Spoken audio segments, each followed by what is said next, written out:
కిస్మిస్ పండుగకి హ్యాపీ కిస్మిస్ అని కేక్ ఇస్తాడు, ఏం తినబుద్ధి అవుతుంది? సంవత్సరం ఏనాడు ముఖం చూడవు, మాట్లాడవు. వాళ్ళ ఇంట్లో పేషెంట్లు అని తెలిసి అందరూ పడున్నారని తెలిసి గ్లాసు నీళ్ళు ఎప్పుడు గంజిగాసి పోయలేదు నువ్వు. ఆ ఒక్కరోజు పట్టుకెళ్ళి కేక్ పట్టుకెళ్ళి హ్యాపీ క్రిస్మస్ అని తింటాడా? అలవా రోజు నిన్ను చూస్తున్నారు కదా. కనుక ఈ రోజున వాక్యము లేకుండానే ఆత్మ రక్షించబడాలి అనే కాన్సెప్ట్లో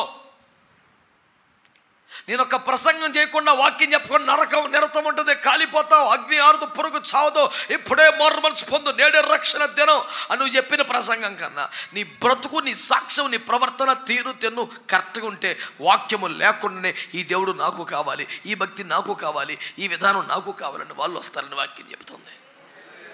ఇది కేవలం ఇంట్లో భార్యాభర్తల మధ్యలో కాదు, నువ్వు నివసిస్తున్న ప్రాంతంలో, ఉద్యోగం చేస్తున్న చోట, నీ కొలీగ్స్తో నీ వ్యవహార శైలి, నీ వీధిలో, నీ క్వార్టర్లో, నీ ఉండే క్లస్టర్లో, నీ ఉండే లొకాలిటీలో నీ సాక్ష్యాన్ని బట్టి,